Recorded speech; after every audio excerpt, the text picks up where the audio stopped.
Javier Milei, presidente de Argentina, en Davos, y ha tenido un discurso que ha llamado mucho la atención. Occidente está en peligro. Sí creo que Milei tiene mucha razón al decir que el mundo libre está abandonando los fundamentos de aquellas ideas que consiguieron que ese mundo fuera libre y fuera próspero. La libertad de expresión o la libertad de asociación o la libertad religiosa, que esto eran caballos de batalla históricos del liberalismo y hoy pues, más o menos todo el mundo los acepta, pues lograr eso mismo con las libertades económicas.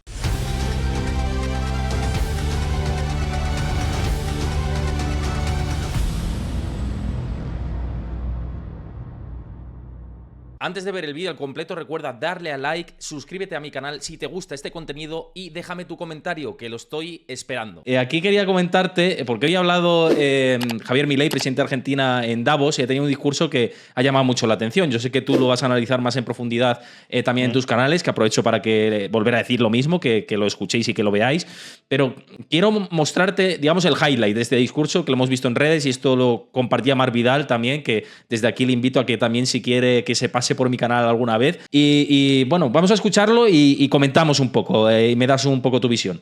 Y estoy acá para decirles que Occidente está en peligro. Está en peligro porque aquellos que supuestamente deben defender los valores de Occidente se encuentran cooptados por una visión del mundo que inexorablemente conduce al socialismo y, en consecuencia, a la pobreza. Lamentablemente, en las últimas décadas, motivados por algunos deseos bien pensantes de querer ayudar al prójimo y otros por el deseo de pertenecer a una casta privilegiada, los principales líderes del mundo occidental han abandonado el modelo de la libertad por distintas versiones de lo que llamamos colectivismo. Nosotros estamos acá para decirles que los experimentos colectivistas nunca son la solución a los problemas que aquejan a los ciudadanos del mundo, sino que, por el contrario, son su causa. Créanme, nadie mejor que nosotros los argentinos para dar testimonios de estas dos cuestiones. Hasta aquí, vamos, el discurso de Javier Milei. No sé si lo has podido escuchar bien. Por aquí sí lo has escuchado bien, vale. Por si acaso, que a veces la tecnología nos falla. No, decías ahí, sí, no, pensaba que decías si había escuchado el discurso entero. Sí, entero, sí. Porque he tenido que hacer vídeos sobre el asunto y sí, me lo he estudiado bien. No, aquí también. Sí, a ver, yo creo que estas palabras son muy ciertas. Lo único que matizaría, el propio Milei lo matiza a lo largo del discurso, pero supongo que se le atacará por ahí, en parte con razón, es el significado de socialismo, ¿no? Porque, claro, socialismo, sobre todo para los que se autoidentifican como socialistas, esto también es una definición un poco conflictiva, ¿no? Pero si tomamos la definición leninista, es la propiedad estatal de los medios de producción. Claro, decir, bueno, el mundo avanza hacia el estatismo, hombre. En el caso de España, con Sánchez diciendo que hay que comprar más empresas privadas y tener una mayor participación estatal, pues quizás sí sería más correcto, pero desde luego no parece que vayamos a una estatalización formal de los medios de producción. Pero bueno, el propio Milei luego explica que se está refiriendo a mecanismos de control estatal sobre la economía. Por eso yo preferiría llamarlo intervencionismo o estatismo antes que socialismo para evitar confusiones, dudas, aunque bueno, también es cierto que este uso libre del término socialista que hace Milei, que además creo que va muy bien para el clickbait de nuevo, pero es un uso que viene del libro de uno de los mentores intelectuales de Javier Milei, que también es mi director de tesis doctoral, que es el profesor Jesús Huerta de Soto, que tiene un libro que se llama Socialismo, Cálculo Económico y Función Empresarial, de hecho es su primer libro, y ahí Huerta de Soto redefine socialismo como toda agresión sistemática, institucional contra la función empresarial y, por tanto, la mera existencia del Estado como tal sería socialismo, ¿no? Y el avance del Estado y del estatismo a cada vez más esferas de la vida civil, pues sería socialismo. Pero bueno, en la entrevista que le hice hace unos meses al profesor Huerta de Soto en mi canal, ya le pregunté sobre esto y le dije, oye, ¿no crees que sería mejor haber titulado el libro Estatismo, Cálculo Económico y Función Empresarial? Porque tú al final te estás refiriendo al estatismo, no al socialismo, al menos a lo que se entiende comúnmente por socialismo. Y dijo que sí, pero claro, él lo que hace es seguir la tradición del debate del cálculo económico socialista que inicia Mises en 1920 y claro, por esa inercia histórica de continuar ese debate, ¿no? Si el cálculo económico es posible dentro del socialismo, lo llama socialismo y aquí, pues para que veamos cómo influyen al final o la inercia que llevan las ideas, pues aquí el mismo presidente de Argentina está hablando de socialismo porque Huerta de Soto en su momento hizo la elección de llamar socialismo al estatismo, ¿no? Y creo que sería más correcto llamarlo estatismo. Pero bueno, no perdiéndonos en temas terminológicos, que pueden ser importantes, pero que al final es la etiqueta, no es el contenido, sí creo que Milei tiene mucha razón al decir que el mundo libre está abandonando los fundamentos de aquellas ideas que consiguieron que ese mundo fuera libre y fuera próspero. Y esa sí es una amenaza de primer orden que Milei hace muy bien en combatir ahora como presidente de Argentina.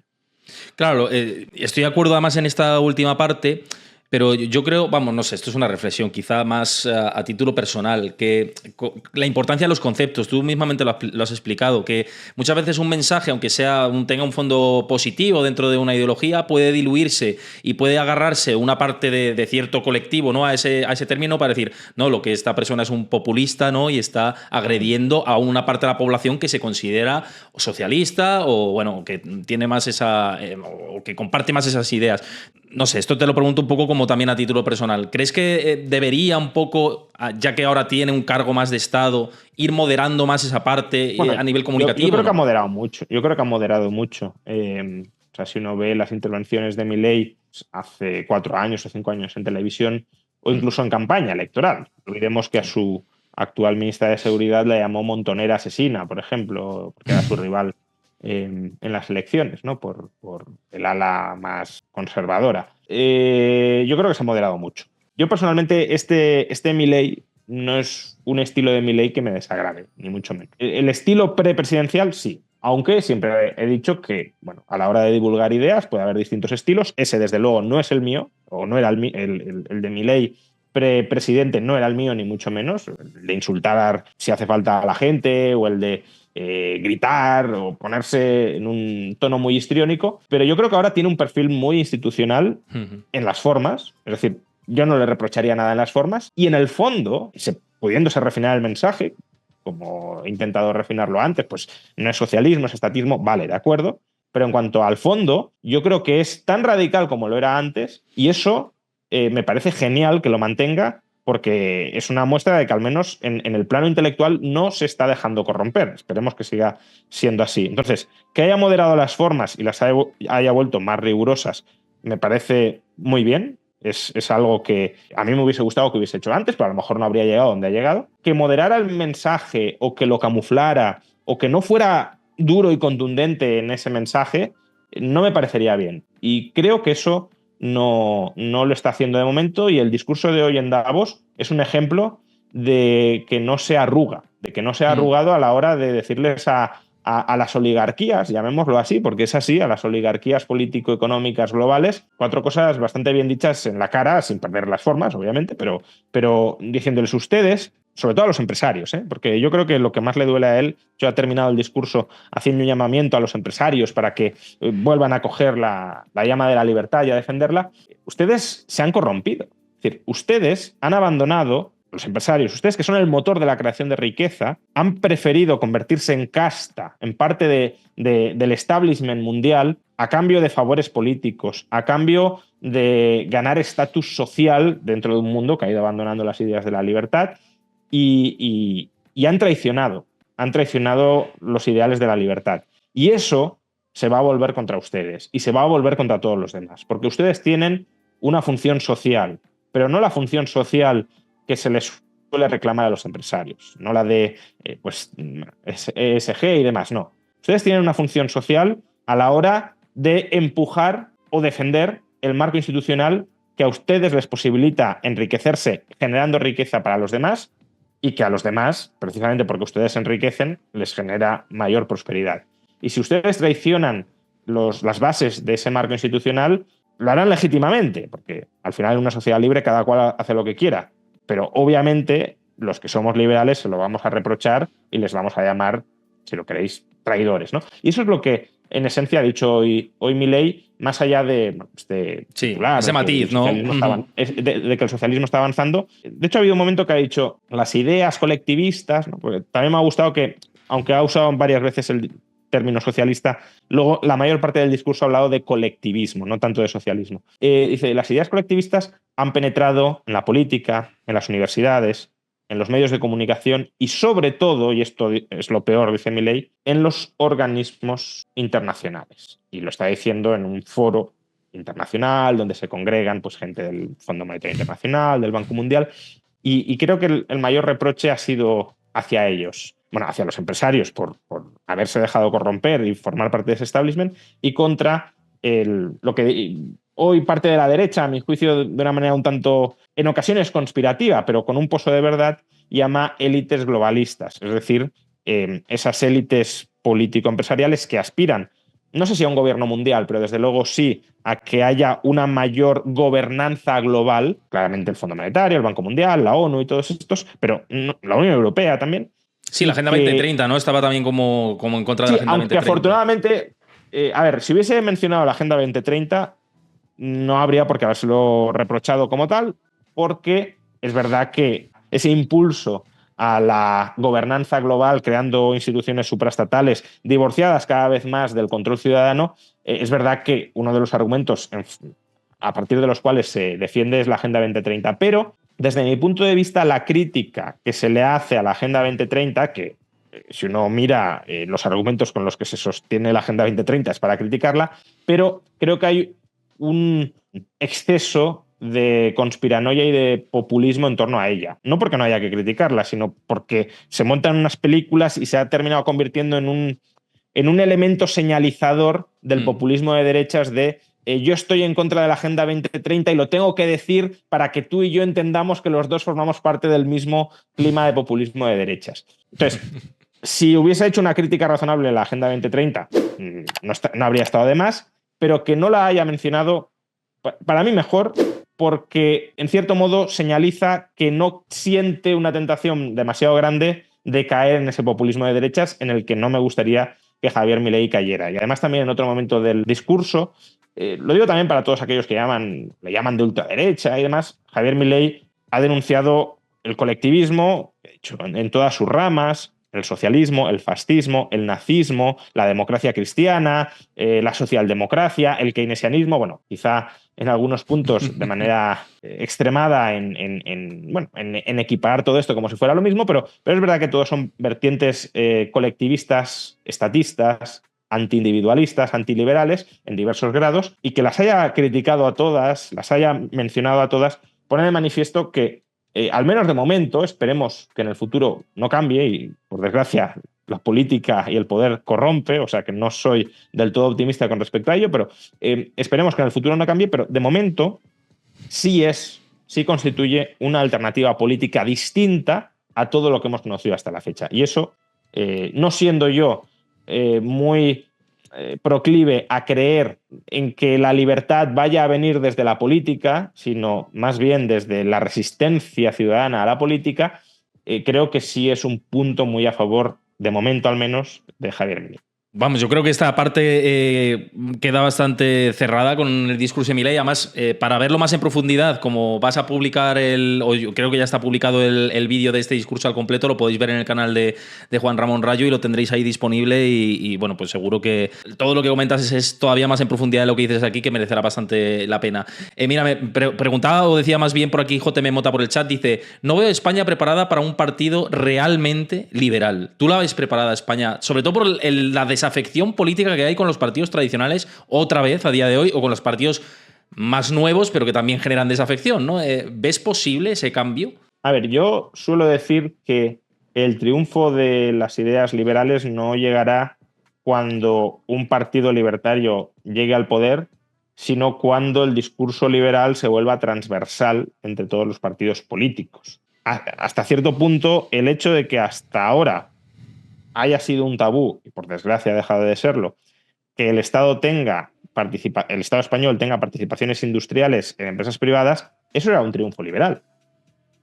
¿Por qué? Pues porque todo el mundo, bueno, salvo quizá Podemos, pero el PSOE, por ejemplo, aceptaba que el Estado no tenía que tener participaciones industriales. Que ahora se haya dado la vuelta a ese discurso es una derrota liberal. Pero a lo que me refiero es, necesitamos más de estas cosas, más de consensos mínimos que todos los partidos acepten y que en realidad sean máximos del pensamiento liberal. De la misma manera que hoy nadie cuestiona, al menos no demasiado, también aquí cada vez más, pero bueno, en general, la libertad de expresión o la libertad de asociación o la libertad religiosa, que esto eran caballos de batalla históricos del liberalismo y hoy pues, más o menos todo el mundo los acepta, pues lograr eso mismo con las libertades económicas. Entonces, yo siempre he dicho esto: Pero al menos el caso de Milei en Argentina nos muestra que puede haber quizá otro camino. Soy muy escéptico porque se han de dar muchas condiciones para ello. De hecho, ahora mismo estoy escribiendo el prólogo para el primer libro que va a publicar, bueno, el primer libro, la biografía, digamos, que va a publicar Javier Milei en España con Deusto. Y un poco reflexiono sobre estas cuestiones, ¿no? La enorme dificultad que va a tener Javier Milei para aplicar una revolución libertaria en Argentina, a pesar de haber ganado las elecciones. Pero bueno, en principio, parece que se abre otro camino. El problema, y ya respondiendo más en particular a la pregunta, es que ese camino se ha abierto en Argentina por las condiciones excepcionales de Argentina. Es decir, yo creo que Javier Milei jamás hubiese ganado las elecciones, no al menos como las ha ganado, si Argentina hubiese tenido una situación económica más o menos estabilizada. ¿Por qué? Pues porque primero sus ideas no habrían penetrado tanto, es cuando las cosas van mal, cuando te empiezas a plantear, bueno, ¿y por qué van mal? ¿Qué alternativas existen? ¿Qué ha fallado históricamente aquí? Cuando las cosas van bien, pues aceptas el statu quo. Y entonces, de entrada, no habrían penetrado tanto las ideas libertarias como han penetrado, gracias también al genio y a la habilidad de Javier Milei para transmitirlas, eso es incuestionable. Y por otro, tampoco mucha gente habría sido proclive a aceptar esa alternativa frente a lo existente. Claro, en España a lo mejor esas ideas se hubiesen podido prender en el año 2013, 2014, que es cuando surgió Podemos. En Argentina han tenido a Milei y nosotros tuvimos a Podemos, que es una desgracia que haya sido así, porque si en 2014 hubiese surgido una especie de Milei, pues ahí no sé si habría conseguido llegar a la presidencia de España, porque es muy complicado, como hemos visto, pero desde luego sí podría haber tenido una ventana de oportunidad para colocar en la esfera pública su discurso.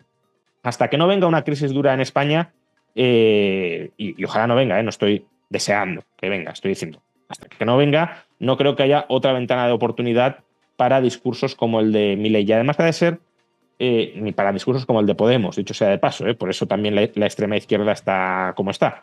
Pero además ha de ser una crisis relativamente persistente, porque démonos cuenta de que Podemos surge en 2014-2015, cuando ya llevábamos 5 años de crisis. No surge en 2009 ni en 2010. Porque claro, los primeros años de una crisis la gente dice, bueno, esto va a durar poco, aguanto, no voy a echar por la borda todo lo que ha funcionado hasta ahora. Pero claro, cuando ya llevas 5 o 6 años y la perspectiva es que esto vaya a seguir así, sí que dices, bueno, pues vamos a probar otra cosa.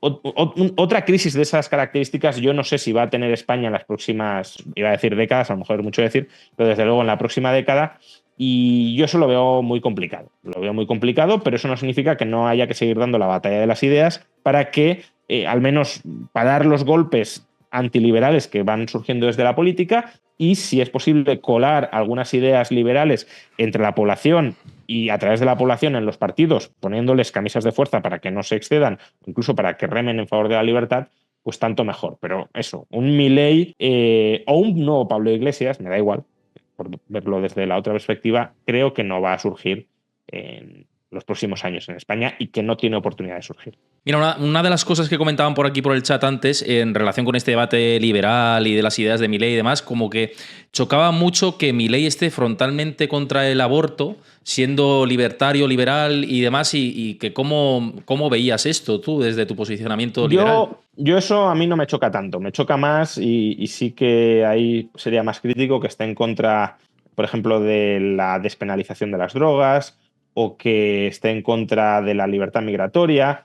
Creo que esos son temas donde sí hay, con más claridad desde mi punto de vista, una incoherencia, un acompasamiento político, si lo queremos, claro por parte de Milei. En el tema del aborto, yo creo que el tema del aborto es uno de los temas más complicados, no ya para el liberalismo, sino en general para la filosofía política, porque al final en el aborto hay dos derechos que entran en conflicto. Uno es el derecho de la mujer a no gestar a ese feto que tiene en sus entrañas, y otro es el derecho del feto a poder desarrollarse y vivir y respetar, por tanto, ese potencial derecho a la vida.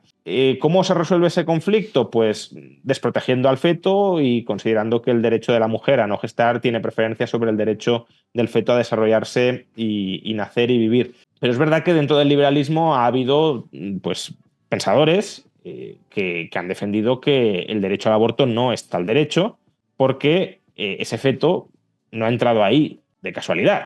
Ha entrado ahí porque dos personas adultas han hecho algo determinado que ha concebido a ese primero embrión y después feto, y por tanto, de la misma manera que si tú colocas a una persona, en este caso a un ser humano, no todavía desarrollado, pero un ser humano, porque es un ser de la especie humana, en una situación de indefensión, tienes una responsabilidad para con él, pues la madre y el padre, porque muchas veces se dice, no, solo la madre tiene responsabilidades, no, los dos tienen responsabilidad para con permitir el desarrollo de ese embrión. Yo creo que esa es una postura liberal defendible, donde lo que prima es el derecho a la vida del embrión frente a otra consideración, ¿no? De la misma manera que veríamos aberrante que una madre o un padre dijera de un niño nacido, pues, oye, no te voy a alimentar, tú verás lo que haces, pues con el aborto se puede tener una perspectiva similar si tú consideras que el derecho a la vida, que la personalidad empieza con la concepción y que por tanto los derechos a la vida empiezan desde el día 1 de la concepción. También entiendo que haya posturas contrarias a este planteamiento y a favor del aborto desde dentro del liberalismo. Las hay. Lo que quiero decir es que en el caso del aborto, la postura de Milei no es tan claramente contraria al liberalismo. Al liberalismo. En otros casos, quizás sí, pero en el caso del aborto, creo que hay desde el liberalismo una posible crítica al mal llamado, desde esa perspectiva, derecho al aborto, en favor del derecho a la vida y a la libertad, de esse nasciturus. Y también hay, bueno, el objetivismo de Ayn Rand, por ejemplo, es un radical defensor del derecho al aborto de la mujer, y es la corriente liberal, ¿no? Entonces, bueno, pues Milei compra más unas premisas, otros otras. Al final, yo esto reflexiono sobre ello en este libro que tengo aquí, de Liberalismo, los 10 principios básicos del orden político liberal. Creo que es una cuestión que no se puede resolver solo desde dentro del liberalismo, sino que hace falta que ese debate beba de fuentes, si lo queremos, filosóficas y también biológicas, extraliberales. Al final el debate es cuándo empezamos a considerar que un ser humano es sujeto de derecho. Creo que es el debate ese. O más adelante, pero que eso es algo que el liberalismo ni cualquier otra filosofía política del estilo del liberalismo puede resolver por sí mismo, porque es un debate filosófico mucho más amplio que trasciende al liberalismo. Pero bueno, claro, si uno compra la tesis de que un ser humano es sujeto de derecho y por tanto derecho a la vida desde la concepción, pues no me parece incoherente que uno esté en contra del aborto, salvo supuestos en los que no se pueda, por ejemplo, violación, que no se pueda responsabilizar a la mujer de haber concebido al nasciturus. Pues bueno, interesante esta visión, porque además yo creo que muchas veces a alguno de los que nos estáis viendo os lo habéis preguntado, y también el posicionamiento de Juan Ramón Rayo con respecto a esto. Bueno, yo no me he posicionado, ¿eh? No, dentro de la corriente liberal, digo. Eso es. Y no me he posicionado no por nada, sino porque no lo tengo claro. Veo argumentos a favor de... O sea, una cosa es cuál es mi posición particular, moralmente mía, y otra es mi posición como liberal y como, si lo queréis, articulador o intento de articulador de ideas liberales. Entonces, como filósofo, decirlo de alguna manera con muchísimas comillas, no lo veo claro. Veo argumentos en una dirección y en otra. Y por tanto simplemente expongo las dos posturas, y lo único que estoy diciendo es que claramente la postura correcta dentro del liberalismo no es necesariamente una. Puede ser la otra también.